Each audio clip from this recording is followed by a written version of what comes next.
Yo, what's up, fellas? Welcome back to another video, and today we're going to be talking about Dead Mouse, Some Chords, the Rockefeller bootleg, and the story. Did I just stutter? Jeez. Anyways, I'm human. Deal with it. We're going to talk about Dead Mouse, Some Chords, Rockefeller bootleg, and the story behind it. Yes, I said it. I didn't stutter. Yes. So the song actually comes from something that I've always been wanting to do. I mean, for those of you who don't know, Dead Mouse is like my hero in electronic music.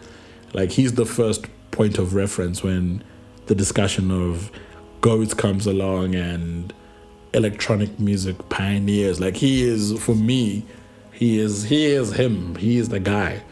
And his album 4 times 4 equals 12 was like so massive, and like it was such an influential album to me, because without that album I wouldn't have been able to do what I do today. And because of that album, is like, it's what propelled me to discover electronic music, fall in love with making music, fall in love with DJing, fall in love with like all these little elements and layers. So for me, I'll always hold that album as it's in my top 3 albums of all times. Like, top 3, 100%. Like, whether it's number 1, number 2, number 3, like, you know, there's other albums on there that I could argue, but for me, like, that album just did so much for me. It got, you know, in high school you're going through, you know, life, you're figuring yourself out and stuff. So that album kept me sane. It kept me grounded. It kept me free, you know, creatively. Like, you know, my imagination was just wild. Every time I heard the album, I always heard something different. Like, my imagination was just running wild. And Some Chords was like, oh, when you hear like 4 times 4 equals 12, like the continuous mix, like the first 6 minutes of it, like, it's goosebumps. Like, it is so amazing. So amazing. Like, I still believe it's the best thing I've ever heard in my life. Like, it's probably the best, in my opinion. I think it's the best dance album that's ever been created. Like, it's so amazing. It's so amazing. And I've always wanted to honor the song in the way that it touched me, but bring it into the Rockefeller world now. So here comes the first attempt, which was actually in 2014. So just shortly a year after I just started producing, there was a remix competition for Dead Mouse's catalog, but one of the songs was Some Chords, right? And I think the album was 5 Years of Mouse. That's actually the name of the compilation album that this was for. And I was like, let me give it a shot. So I got the stems, I tried to produce it. Now when I listen to it, it's whack, but at the time it was the best thing I've ever created. And I knew deep down that that's not the version of Some Chords that I really want to resonate with, or like say that's the Rockefeller touch. No. At the time it was more like, this is my trial. And I learned a lot of lessons, and let me go back to the drawing board, and let me just continue producing, practice.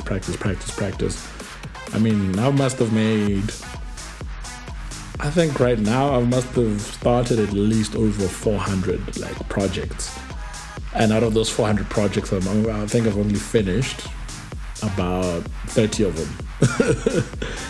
And out of those 30, none of them are, I think only 7 of them have been released. So there's a lot of stuff in the vault, but like, you know, it's just always about improving. And, you know, I want to release music that I'm like, this is quality, you know. I never want to release something that's like, I know, like, yo, this is trash, you know. Because I want to improve gradually in terms of, okay, this is what I learned, but this is a self-reflection type of thing. And that's how I felt with Some Chords, was that at that time in 2014, it was not the best I could do. Fast forward December 2020, I had just experimented with this new style of my approach to producing music, and I think the Some Chords was probably the catalyst of how I make music today, because the methodology of producing it and like how do I make this like my own version, it was quite a really fun process. I mean, it really took me about 8 hours, because it was during lockdown. I'm in my apartment. I'm the only one in like the apartment. So I used to stay in res university residence, for those who don't use the terminology res, on campus. And so I spent pretty much, I think, half the night producing it, and then mixed it the following day, and it turned out so good, so amazing. And that for me was the capstone. And then what probably made it even sweeter was that I had used the version at the time that I'd made. I mean, what you hear in the mix is the extended mix. There's a shorter version of it that I had made of the bootleg. And, you know, Das Capital, the host of Industry Trust and 5FM, which I'm also going to talk about in the next couple of videos. Shout out to Das Capital. His reaction to it was so like confident. It was a confidence booster. Like I was like, oh wow. If the man who's a professional, who's been in the industry for a really long time, and someone who I admire, says it's crazy, then I must be doing something right. And he was actually the one that said I need to make an extended mix of the bootleg that I'd sent, because I had sent the short version. I was like, that's it. It's like, make an extended mix. So I did. I made the extended version, and I dropped it on January 5th, 2021, which is a significant day, because firstly, it's Deadmau5's birthday, January 5th. The number 5, you know, Deadmau5, Deadmau5. And also it was just like, for me, it was like, how else can I pay homage to the producer and the artist that gave me so much, you know? Like, how can I do justice? You know, I can't really do justice by doing something that I knew back in 2014 was not good.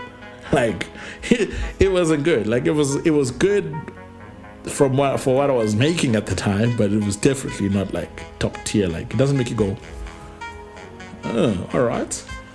So that's how Some Chords came to be. It was just me paying homage to a producer that gave me so much. And, you know, you can check it out on SoundCloud. It's been on my SoundCloud for the last almost 4 years, or, you know, 3.5 years or so. So, yeah, that's just the story behind Deadmau5, Some Chords, Roka Fela bootleg. I mean, it's literally just me paying homage to the producer that just gave me everything in terms of loving electronic music, appreciation, and going down this beautiful rabbit hole of discovering and creating and sharing that love with other like-minded individuals. So yeah, if you enjoy that, please go listen to the mix. You know, want to hear Some Chords, it's in the mix there, track number 3. You know, you can listen to the whole thing from the beginning. You don't have to just skip through just to listen to that. You can listen to the whole thing. I'd really appreciate it. Thank you very much. But yeah, I just want to say thank you so much. Enjoy Some Chords. It's on my SoundCloud, so link is in my bio for it. It's been there for the last 3 years. And I'll be back with the next video, which I'll be talking about... I remember, but I will tell you when you see the next video. To the next one. Ciao.